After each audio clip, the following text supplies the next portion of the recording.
Hey everyone, it's me, Brian Beutler, editor and publisher of Off Message. I am live with Nicholas Bagley, professor of law at the University of Michigan, and someone I've turned to like dozens and dozens of times over many years whenever law and politics or law and policy in particular have collided. So I've been telling myself for several months now that I want to do more live conversations on Substack, and maybe more importantly, to develop a reflex for inviting people into conversation in a timely way when something happens in the news and people could benefit. So people watching are kind of like watching me fulfill a New Year's resolution or something like that. But in any event, I wanted to kick things off with Nick for the benefit of any readers or viewers who were alarmed by Friday's Supreme Court decision, which prohibits lower courts from issuing what are called universal injunctions. So that means it says lower court judges can't stop the federal government from implementing illegal actions nationwide. They can only do it in a district or in a state or with respect to a particular litigant. So Nick is of the view, and I think he has been for a long, long time, that universal or nationwide injunctions like these are bad. They're like anathema to a functioning small d democratic government.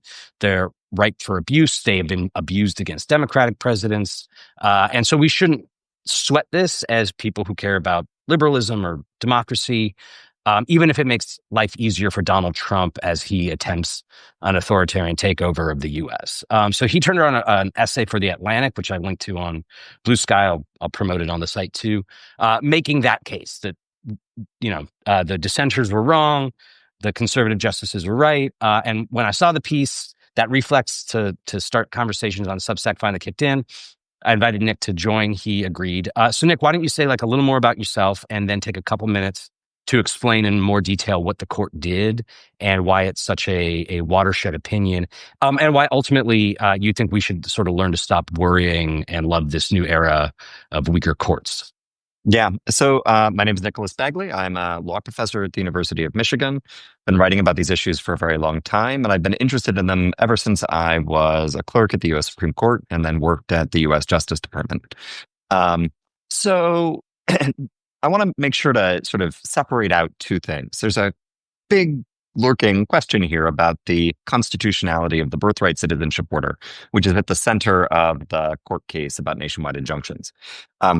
It is abundantly clear that the executive order that purports to strip birthright citizenship from folk in the United States is unconstitutional. It's unlawful. It's ugly, and it will not, I think, has virtually no chance of withstanding any kind of review in any court.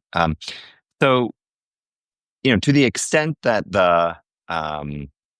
I think a lot of the reaction to the decision was a reaction to the court narrowing the scope of remedies in a case where I think a lot of folk have very strong feelings about the underlying constitutionality of the order. I think that makes it hard to have this conversation sort of where you want to just talk about the kind of limited procedural question. But I just want to name that right at the outset. The bigger picture question that the court addressed in the case was, could lower courts individually impose relief nationwide? And I've long thought this was a terrible idea because it affords way too much power to individual district courts, because it empowers litigants to forum shop for like-minded partisan judges, which is what we saw during the Biden administration when all of these nationwide injunction cases were filed in Amarillo, Texas. And it's what we see now in the Trump administration when all the cases are filed in Maryland or in California, where they're more likely to get a receptive judge. It encourages forum shopping. It means that the first judge that strikes down a particular law or policy, right, that judge's determination goes for the entire country. And so what you lose is the opportunity for a bunch of district courts to weigh in on the merits of a contested legal question. And that kind of percolation is actually useful to legal development. And so it stunts that kind of legal development. The other big problem with nationwide injunctions, it just makes it really hard for the government to get its work done. I mean, if you are doing any kind of major policy these days, you can pretty much expect that some Yahoo judge somewhere is going to impose a nationwide injunction on it. And then the injunction might be in place for a week before a higher court gets rid of it. Maybe it'll then race up to the Supreme Court because you have to litigate the whole darn case very, very quickly. And that kind of quick Too quick consideration of the merits of a case is really bad for the process of getting to the right answer in a case. So, for all those reasons, nationwide injunctions don't make a whole lot of sense. They're also pretty inconsistent with what we think of courts as naturally doing. So, and this is really a deep point. So Brian, if you were to sue me, right? I You, intend to. I intend well, I to. hope not, God. But if you were to sue me, right, we go to a court to resolve the dispute between us. We don't ask the court to set policy for the nation. We don't ask the court to say how other people who are kind of like us ought to interact. Courts will set precedent over time that will offer guidance to others, but the court is just resolving our dispute. And the court's power is tolerable only because it's just going to resolve our dispute. It's not going to resolve everything else, right? And that's why we give these black robed, life tenured judges all this power. But there's a different vision of judging sort of lurking here, which is that judges exist to declare what the law is for all of us. And that kind of imperial sense of what the judges do, an individual judge, and there are like 450 of these district court judges, 550, scattered throughout the country. The idea that they would just declare the law and it would bind everybody in the United States immediately strikes me as anathema to the kind of role that the courts have generally had and anathema to democracy. The last thing I will say, just to kind of round it out, is I think it's a really weird time. I mean, I've watched sort of rending of garments on the left about this case over the past couple of days. And I just find it very strange for liberals to be tripling down on court review at a time when federal courts are unremittingly hostile to the progressive agenda. I mean, there's a supermajority at the U.S. Supreme Court, and it will be a supermajority probably for decades, given that you can time your resignations and then get a replacement of a like-minded jurist. And so, like, why would you be, if you're a liberal, why would you be encouraging the courts to do more in our constitutional system rather than sort of nudging them to do a little bit less? So I want to say at the outset that I have agreed with, for the reasons you literally just articulated, with you about the underlying question for like a decade now. And I think it's pretty likely that we discussed it on the phone at some point way back when Obama was president. And I think that if, in a different progression of things, the court or some other entity had taken up this question surrounding something like Joe Biden's student loan program, or uh, what may be forthcoming on birth control regulation or something, to say no nationwide injunctions, that liberals would say phew, because that Yeah, means that somebody like Matthew yeah. Kacsmaryk in Texas can't uh, uh, throw out good policy for everyone in the country. I want to say also that I think it's important for people like Nick and people like me to be consistent about these questions about how the rules should work over time. Because, I mean, we're talking about injunctions now, but for most of the last 20 years, like the bigger political question in this space has been about the filibuster and whether it's right, just on principle, that the minority party, like a small fraction of it, can block a majority from legislating in the Senate. And it's like an intellectual red flag if someone kind of seesaws between opposing the filibuster and supporting it, depending on who's in charge or whose ox is getting gored. So, like my strong impulse when I read your piece, I saw that you'd written it, reflecting back on the conversations we've had in the past, is to say that, like, as much as this might frustrate efforts to resist Donald Trump and the bad things he's doing, like, you're right. And that all else equal, universal injunctions were bad before, they're bad now. Trump will like exit the stage at some point, and then we'll be glad that they're gone. Um, but then I thought about it and I thought about it and I thought about it, and I'm just not sure sitting here that all else is equal, right? That it's like maybe the analogy to the filibuster isn't really one to one. So I wanted to stress test your argument a bit on three grounds. One is just basically pragmatic. One is about the sort of nature of the partisanship of the court and how the rest of us need to respond to that. And then the third one is like the bigger prudential one about uh, checks and balances in a time like this. So just pragmatically, if a decade ago universal injunctions had been a hot topic like the filibuster was, and there was some movement afoot in Washington to do something about them, like I think you and I would have been on the same page. That's a good thing. But I think my intuition back then, although I didn't really think it through all that hard, was that if nationwide injunctions were going to be abolished, it would be by Congress as part of some narrow or broad court reform, and that they'd institute some logically coherent new systems so that like the default in the judiciary wasn't that like the president presumptively gets to break the law at national scale while questions wind their way through the courts.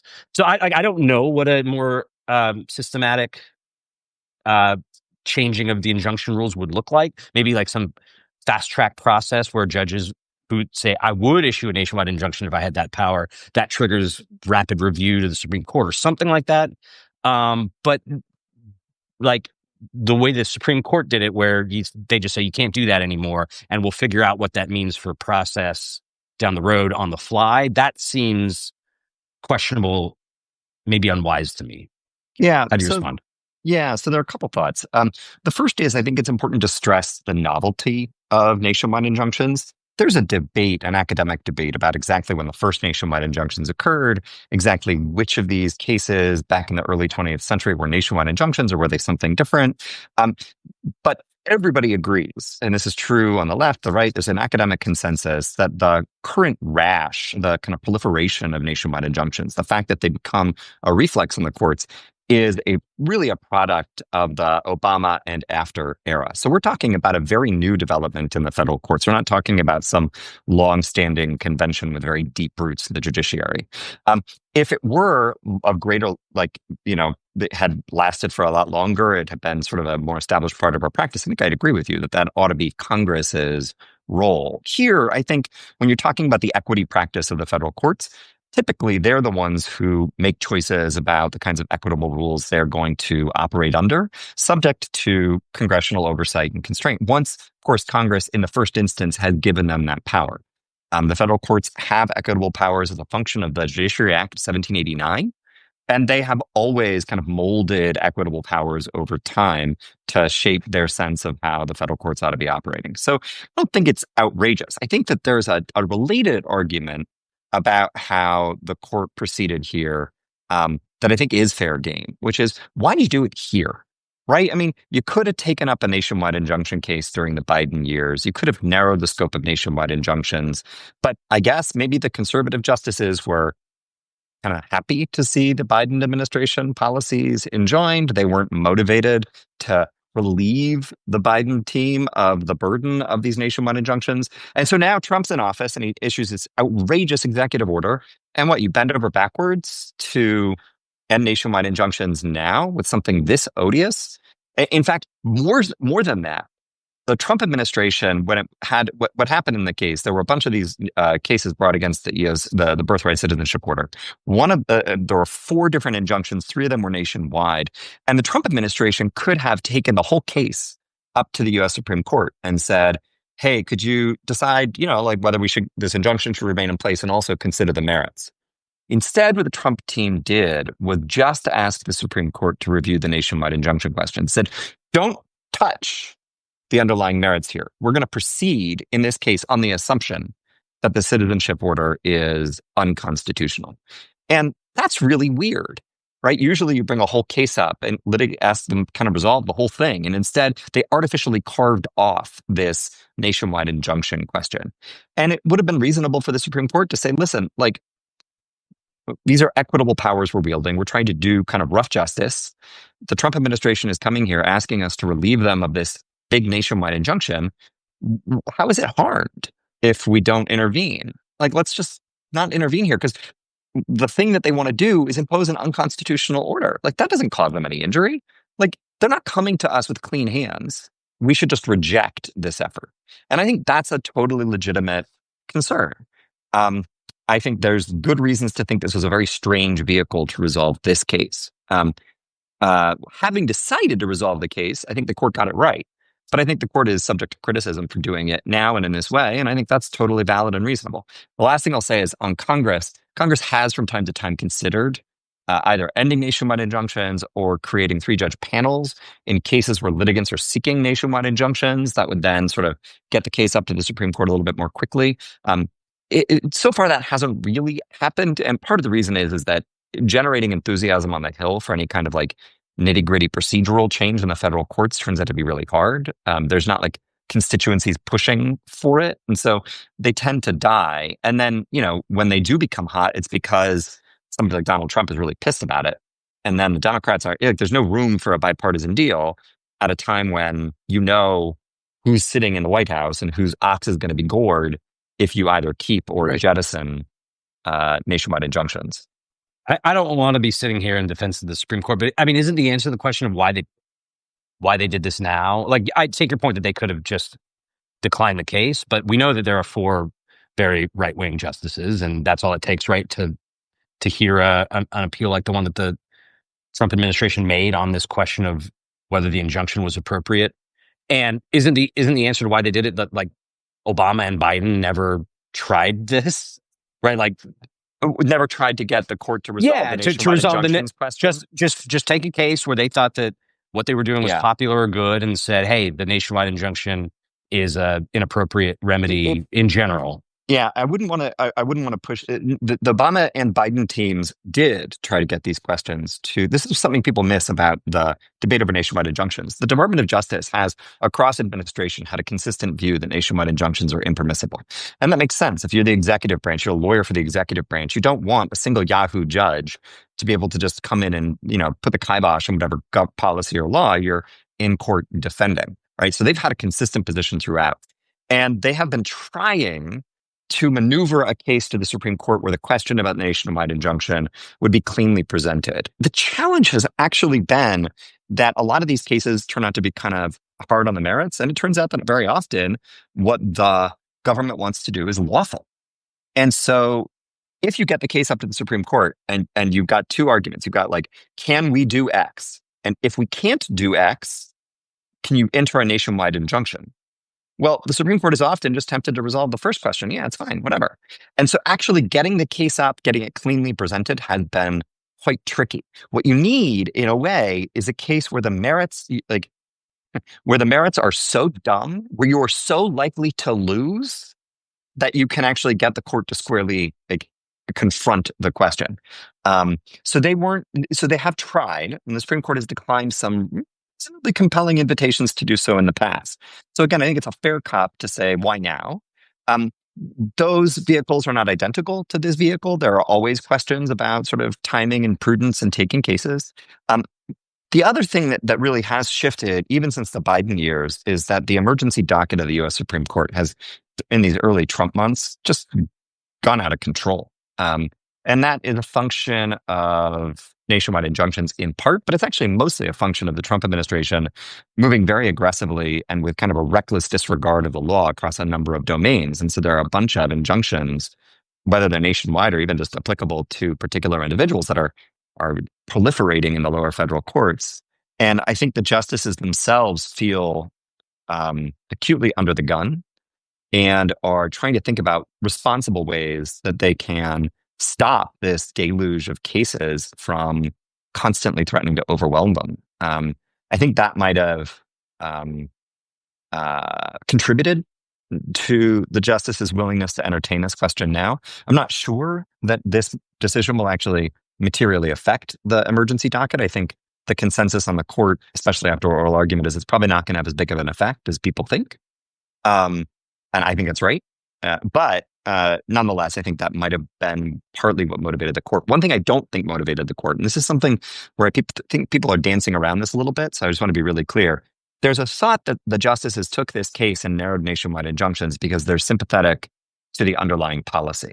That they think, I don't know, maybe this birthright citizenship order is okay, and maybe the conservative justices in the courts want to sustain it. I think that's definitely not true. I think there are at least 6 and probably more like 7 or 8 or 9 votes to say that the birthright citizenship order is unconstitutional.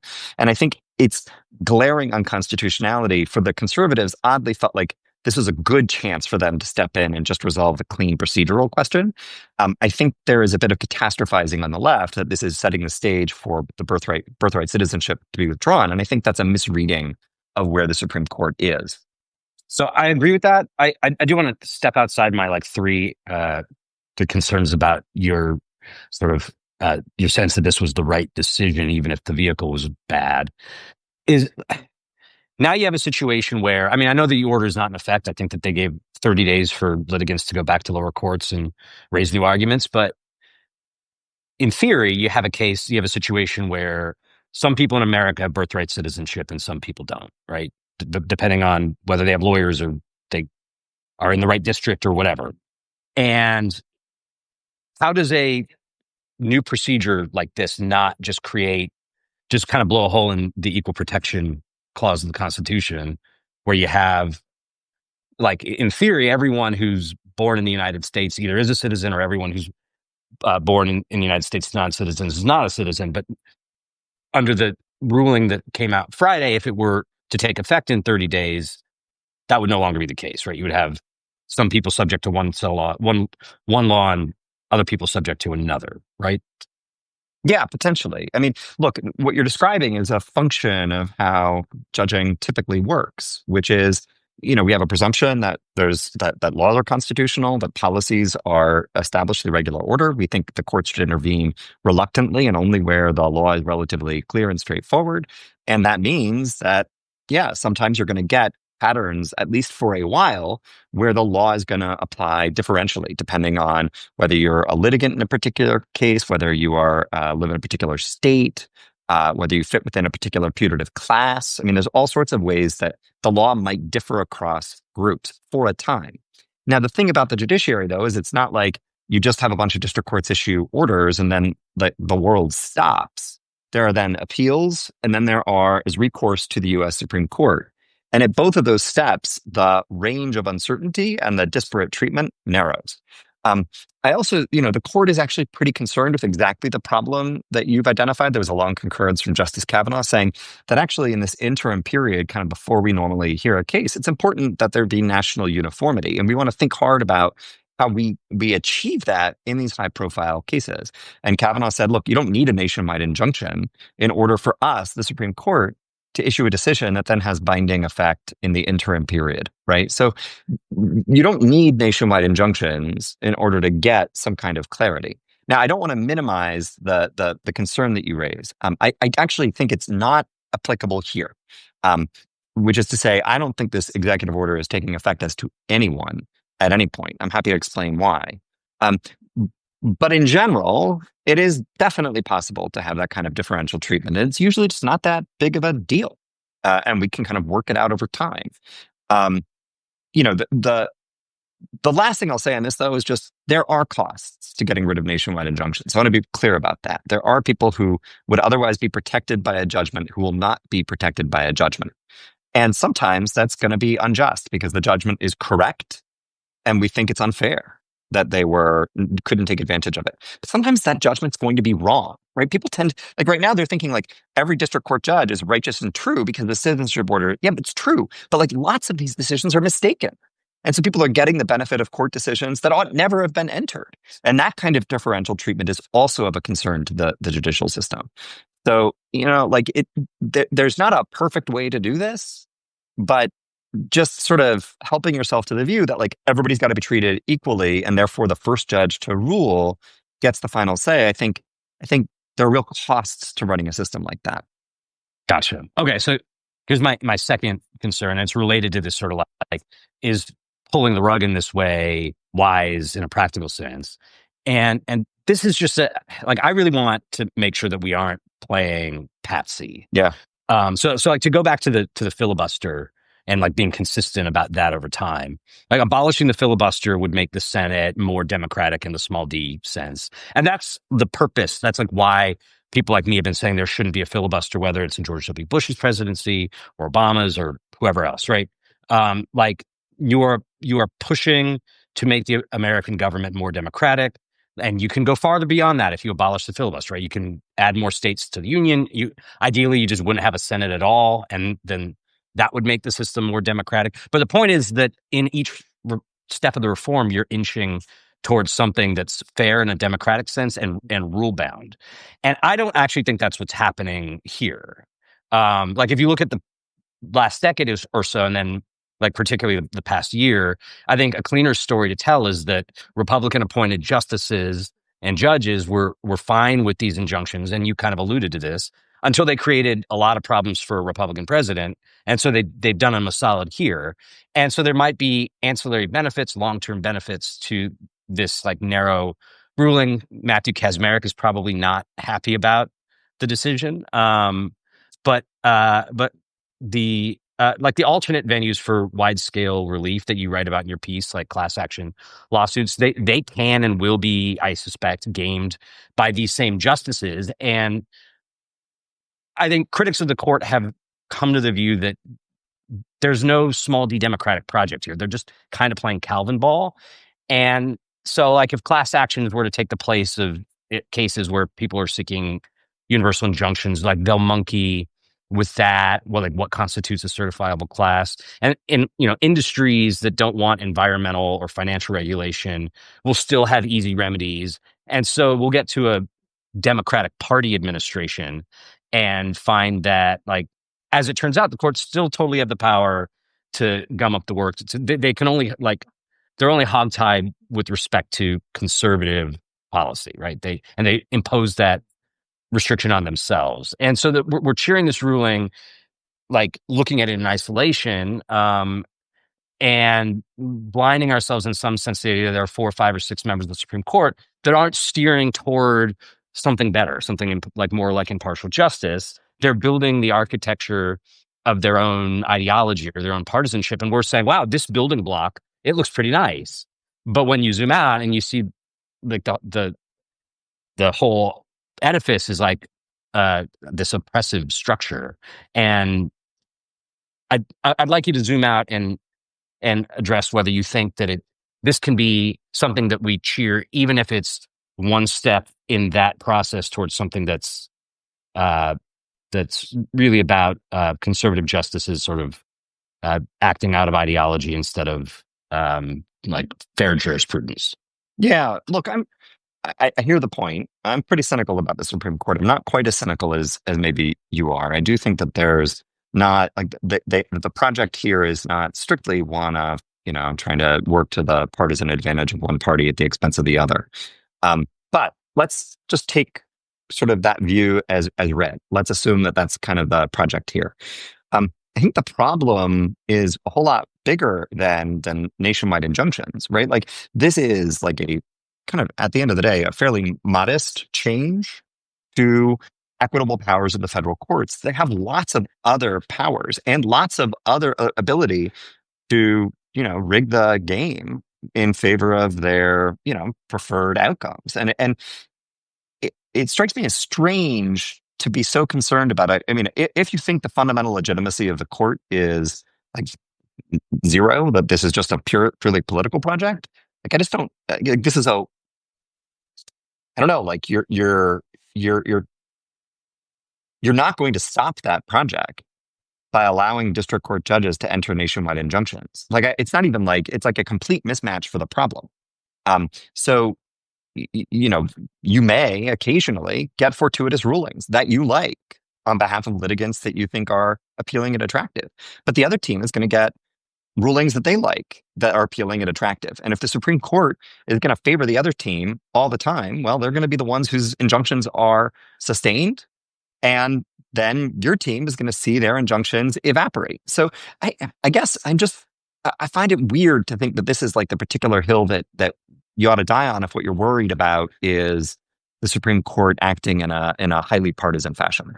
I think what you're saying is that if this isn't part of some more principled, larger project, and I do not think it is, then down the line you're going to see that it applies inequitably, right? That litigants who have favor with Republican administrations or whatever are going to have an easier time navigating the rules of the court system. People like me are going to have a harder time, and it's just going to make more manifest that this is all kind of a rigged game, right? And then in that case, the challenge is to just do a bigger court reform, not Yeah, zoom in on this injunctions yeah. question, like it contains a lot of weight. Another way of putting it is like, assume that you think that like we are that the Supreme Court is really um, god awful and terrible, and therefore you're gonna like what would you choose to do? Well, you might want to think about adding new justices. You might want to think about sort of retirement ages. You might want to think about amending the Constitution. You might want to think about like all sorts of different ways that you could constrain and control. You might think about stripping them of jurisdiction. You might think about you could of limiting their authority to review lower court injunction. I mean, you could do whatever, right? Like there's a million different things you could do. I'm not sure that unless like I think we're attracted to this case because we're thinking about it at the current moment. But like stepping back, it'd be really weird if you were to tell me, you, Brian Beutler, you're like, I'm really worried about the U.S. Supreme Court. And I was like, let me talk to you about nationwide injunctions, right? Like that's a mismatch for the problem. Yeah, I agree with that. But I do think that like we are the reaction to this is inextricably tied to the current moment. But and so, there's a risk that like whatever principle or whatever ideal you had before we reached this moment is going to go out the window Yeah. because there's an emergency and people are like not sticking to views that they've held in the pre-Trump era when we weren't in an emergency. And I'm not sure that's wrong, right? Like I fear we're going to regret this, and it's because these debates about how to make a fair democracy or how to make it more rule bound, for most of the last couple decades, they presuppose like a certain set of conditions, right? That like both parties are committed to a Republican form of government, that there's some institutional integrity right across the Yeah. branches where, Congress is kind of works under the president when they're of the same party, but there are still, uh, legislators are still sometimes jealous of their prerogatives when the president encroaches. Anyway, all those assumptions I think have collapsed right now, or they're collapsing. Right, we are kind of we're living outside of the Constitution, or Trump has forced us into this kind of straddle where like we're one leg in, one leg out, and in that kind of moment where the executive branch is trying to arrogate legislative power, judicial power, and it has all the guns, right, like the actual bullet guns. Like I think what you would hope to see is that the other branches would take this opportunity to push the envelope in the other direction, right? To Mhm. the to to say, hey, this is what checks and balances were actually for, and like what is ideal jurisprudence when the old presumptions are are applicable, and what ideal jurisprudence is in an Yeah. emergency Yeah. are maybe different things, right? And I know it's not really in the DNA of judges to say we're going to keep universal injunctions tucked away like a firearm in case an authoritarian demagogue tries to overthrow the Constitution, but we're not going to use them when we're back to regular order. When Trump leaves the scene, when the presumption of regularity applies again, then we agree that universal injunctions are judicial overreach. But in the current system or under the current conditions, they're not. And I think that's actually what I believe. And I kind of think that they should just say that. Um, but I don't know. I mean, I don't know how a law professor would Yeah. um I'm sorry. I had to like turn my phone over so I could plug it in. But anyway, that's I'm good fine. now. You still look good. You know, like this is like a bleak analogy, but like the rules governing when I can fire a handgun at somebody change depending on whether I'm facing physical threat, right? Yeah. And Yeah. Yeah. there's something like that happening right now, and Yeah. it's at a moment like this where you like can I think in a principled way say actually the court should maintain this power. They should just have a different set of rules when the president isn't a tyrant. Yeah. And I don't know, like I don't know, you can't. Maybe you can. Can you make that codified in any kind of way, or regularized in any kind of way, so that you don't have the Supreme Court disarming lower courts as a bulwark against things like this order and other illegal things that we know Donald Trump wants to do? Yeah, I think it's a good question.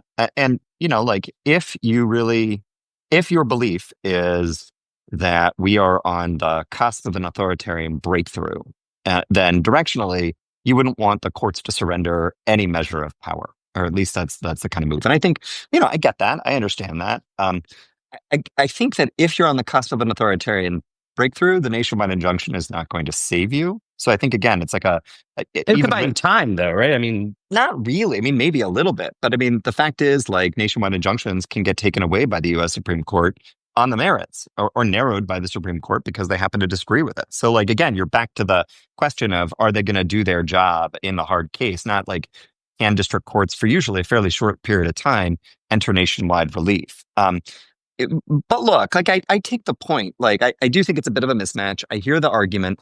Law professors do think about this question about, like, whether or not you should sort of nudge the law or distort the law under particular conditions when you're worried about this kind of authoritarian breakthrough. My view is on that front that the cure is usually worse than the disease. That a lot of the threats that we perceive as existential turn out on reflection not to have been existential.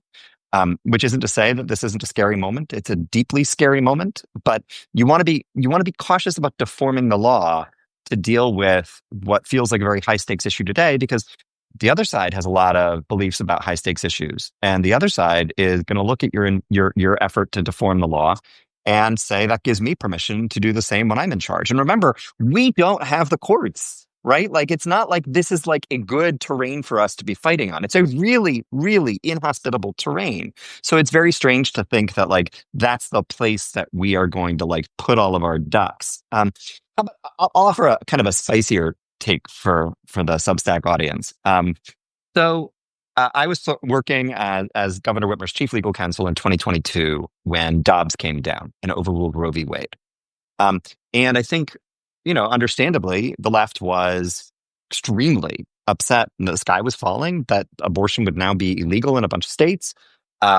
And they were afraid that the federal government would then take massive steps to restrict access to abortion, that there would be some kind of law banning abortion nationwide. Democrats were really afraid to have that public debate. But then, the governor came out and said, I'm running on this. Like, I think this is important for us to protect the rights of women who are, need an abortion. I'm gonna ride it hard. I'm gonna make the case to the American public about what's appropriate. I'm gonna fight for constitutional change in Michigan. I'm gonna file a lawsuit to get state constitutional rights protected. And she won by 10 points, largely on the strength of that. Since Dobbs has come down, the number of abortions nationwide has actually increased. It has not decreased. The president has taken abortion sort of off the table as a matter of federal policymaking, at least for the moment. We may see something happen with mifepristone, but, like, I think it's unlikely. Even if it were to happen, probably wouldn't have dramatic effects on the ground. It would be politically toxic for the president. I think he understands that, which is to say, Democrats won this fight.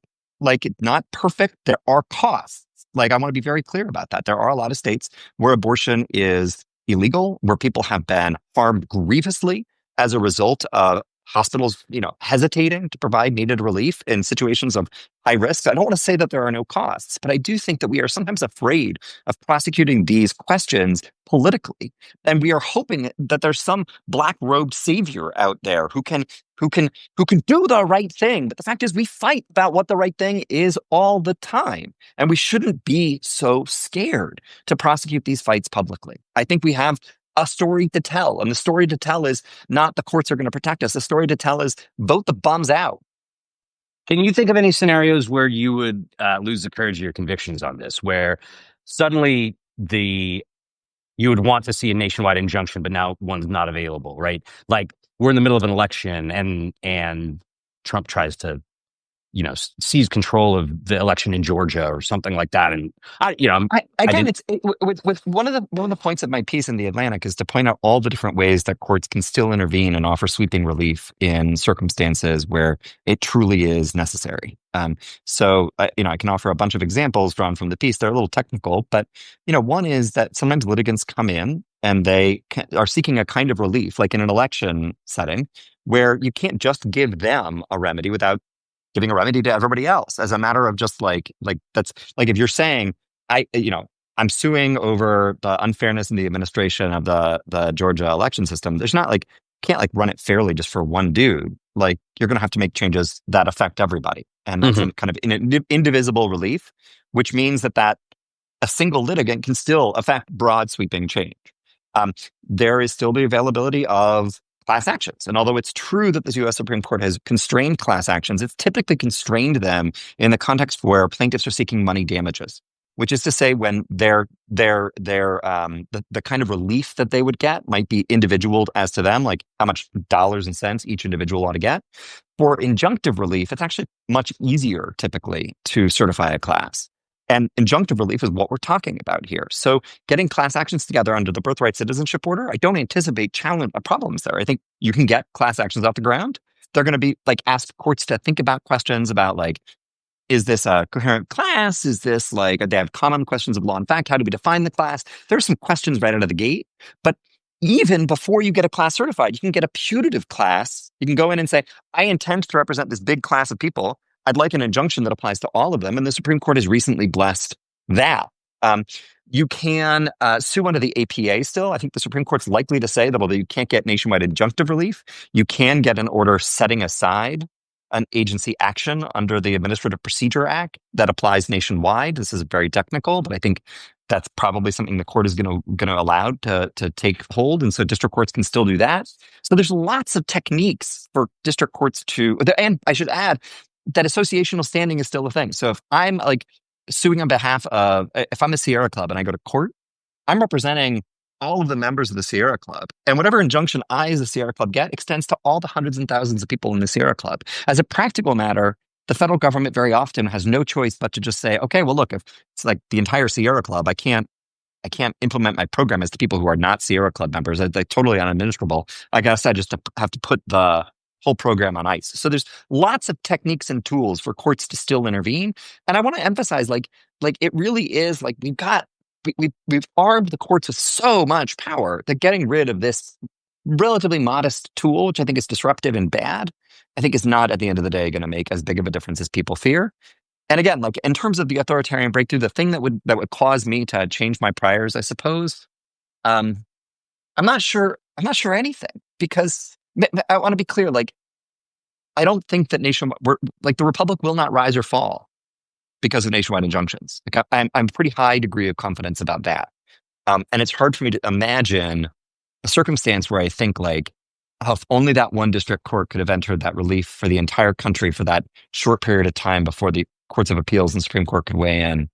I have a hard time figuring it out. I think you're right. If the authoritarian breakthrough reaches a certain point, then an individual judge issuing a nationwide injunction doesn't really matter because you have a president. We've got much bigger problems. Yes, and he'll just say, "I don't care about your nationwide injunction," so it might as well not exist for all practical purposes. I think that the heat you got for this argument stems from a widespread sense that we are in a moment quite like that, and that having 48 or whatever percent of judges on the bench who might be willing to do things like issue nationwide injunctions against authoritarian orders is like one of the last arrows in the quiver of the pro-democracy movement. And that for every year of my professional life prior to this one, or maybe prior to 2017, I was with you. And I think in many ways I still am on this idea that like the courts aren't friends to liberalism or to progressivism. Issues that are really contentious but favor liberals, like we should want them in the court of public opinion, not in actual courts, and then win the political fight over them. And that we shouldn't hold out hope that judges in robes are going to save us. At the same time, it's like the same judges who have made it really hard to have a fair democratic process to contest these things, right? Like they will make it easy for Republicans to gerrymander so that you can't get a fair shot in Congress to create law instead of legal precedent. And so when there's like, it sounds great to just be able to just win the public opinion fight and then the fight at the ballot box. But if that is being rigged by judges too, like I do think it's natural for people to want half the judges in the country to be willing to push back in the other direction, because that's really all you got. Look, I mean, if the claim is that like, I guess like democracy is nice while we had it, but like we're giving up on it and we're just like using whatever weapons that we've got to try to fight against sort of this potential authoritarian breakthrough. You know, okay. I mean, I get it. I'm sure. I mean, if it is everyone manning the battlements, I am not in that place personally, and Mhm. maybe my lack of alarm is itself a problem. I take that possibility. I try to take a longer perspective. I actually don't think that, I think Trump is a deeply aberrational misfire of the democratic system. I think there's no question about that. I do think there are deep problems with the democratic system. Gerrymandering is one. I think we should focus a lot of attention on trying to make it possible for people to vote. But I think, and vote fairly so that we have representatives. I think, like you said earlier, the Senate is an abomination. Like, I'd love to get rid of that too. But like, the fact is, like, democracy is at the end of the day the only game in town, and holding on to your weapons with a death grip, hoping that they won't be turned against you because they might provide some edge that you could use like to potentially push back along some fairly modest margin. I just think like you're getting a temporary advantage that's very small, and then you're going to find it turned against you and turned up to 11 the next time you are in power. And I think that's a really bad trade. Like, I think it's tactically not that smart. The last thing I'll say on this, assume for a minute that you think the Supreme Court is the entity that needs to save us, right? And so far, like kind of I don't think that. well, but like Yeah. Oh, assume you yeah. do, For argument's sake, right? yeah. Stipulate. Um, if they are the entities that are going to prevent this authoritarian breakthrough, how do you want them to behave? Do you want them to be maximalist in every case that they have involving a Trump era, contestable executive decision? They push back. They say no, no, no, no, no along every margin. You want them to act like the three liberal justices, right? Who are really, very upset about all sorts of things for all sorts of good reasons. You might want that, but it's possible too that actually the shrewder play would be to say, look, we're going to pick our spots. That's not to defend the particular spots that this court has picked at all, but you might want them to be selective and thoughtful about when they're going to push back. Turns out like a big win for the president. The president could say, I got what I wanted from the US Supreme Court, like the end of nationwide injunctions. That commits him to a kind of like, hey, the Supreme Court is a legitimate institution. I really got something I wanted out of them. They just call balls and strikes. Like, next time when they say the birthright citizenship order is unconstitutional or they do something he dislikes, it's going to be harder for him to write the Supreme Court off as a bunch of partisan actors. Well, he has no qualms about. I mean, that's just how he operates. In the public opinion, like the public is going to the public. If what they saw is a maximalist Supreme Court that just wanted to bloody Donald Trump because they were worried about an authoritarian breakthrough, that would be devastating to the legitimacy of the U.S. Supreme Court. So if what you care about is the court being a stalwart defender of democracy at this really scary time, I think you want to be cautious about thinking that what it ought to do is just like is take whatever swings, however wild and however meaningless or like not that meaningful against the president. I don't You know. are making Maybe you're making very good points, but the I idea get of this is not emotionally resonant. I get that no, no, no, no, no. I'm But somehow missing the plot with everybody. Like, I get it. I no, totally no. understand. I, I, I just think that if you have a hypothetical in mind where the Supreme Court is just bloodying Trump at every turn, and at the same time that destroys the legitimacy of the Supreme Court, that just sounds like two great tastes that taste great together to me, and I'd love to see it. Yeah, but I think the trouble is like Is that just better?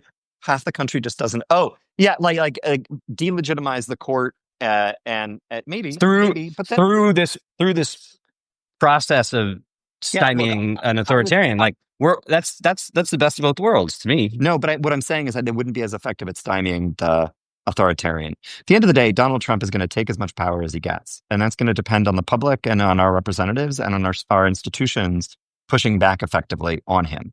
And to alienate half the country because they think that the court is just a political actor, it's in Democrats. I mean, it's a weird thought experiment because, of course, they're not our friends. But even assuming they were, right? If the court were to be written off as simply a partisan actor, I think that the public could be like, yeah, Donald Trump is right. He's been screwed by the system, and we're not going to give them any credence anymore. And we're going to, in fact, empower him to take more power because the game is rigged against him. Okay, well, we've been at this for almost an hour, and I still feel like very tormented about how I feel about the situation. But Don't be tormented. like, Just agree no, with me. I disagree. Yeah, I think I do. But it, I also have misgivings that I feel like, in 6 months we might want to have another one of these and be like, how well did the argument age? Because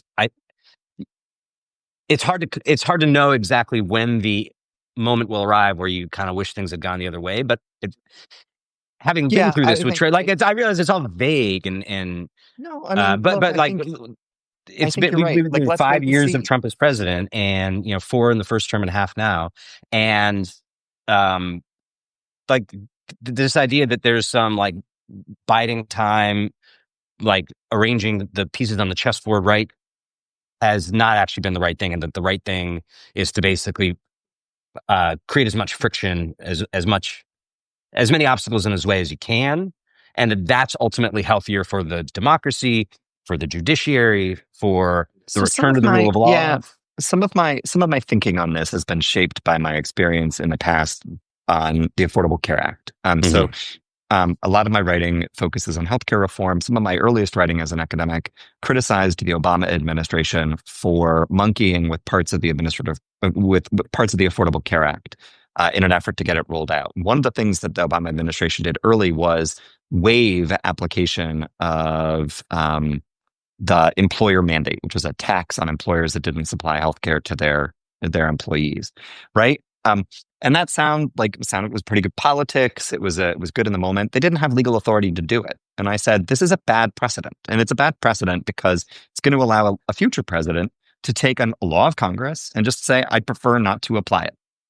And that's in fact what we saw both during Trump's first term and now during Trump's second term. So right now, TikTok is in operation, even though there is a law, an act of Congress on the books saying it is verboten here in the United States. President Trump came in unlawfully, clearly without legal authority, and said, "Yeah, but I want it to be, I want it to persist." And that is exactly the kind of two-step move that you see. And the justification that he offered is exactly the justification that the Obama team offered. And when he's challenged, he says the other guy did it first. And I want to make it hard for the other team. Like, I want to pay attention to the fact that we're going to have presidents that come after Trump. And when that happens, we want to have a set of rules that we think works well. But you know, people with power, non-political power, financial power, they weren't like scared of Barack Obama, and so when he didn't enforce this provision, there was a lawsuit, right? Like, No, no, he nobody just sued over it. okay. My No, memory just is it just happened. huh. Because my thinking about the TikTok thing is that, like, why isn't Mark Zuckerberg suing to enforce that law? Because he's being injured by having a competitor that's not supposed to be lawfully. But I think he's not doing that because he's scared, and that's a different Yeah, thing, you know. yeah. Yeah, I mean, look, I think the greater your degree of alarm, the more willing you might be to distort the law in an effort to push back on an potential authoritarian breakthrough.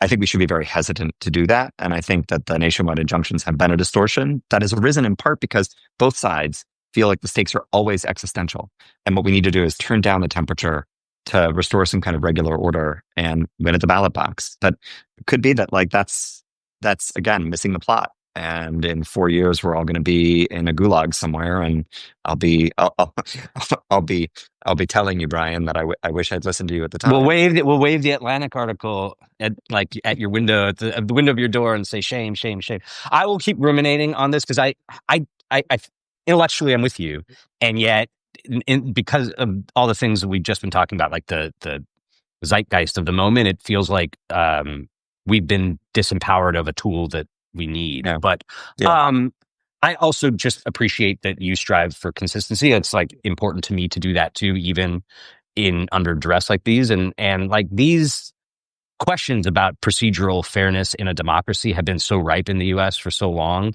that it's easy to get a bit arrogant about it and assume that the easy answer is always at hand. It's just the one that sounds the fairest, it's most small d democratic. But like, I think your work on this is a good reminder that, like, even in black and white or good versus evil times, it's still there's still hard questions around that. So I appreciate that you were willing to put yourself out there on a question where most of your ideological fellow travelers disagree with you.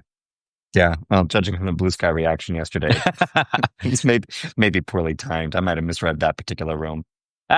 I mean, it's great content, great for the clicks. That's all that matters in the end, right? As long as you spell Uh, my name right. Nicholas Bagley, thank you so much for spending so much of your weekend with Substack and with Off Message. No, thanks, Brian. It's always a Bye. pleasure. Bye.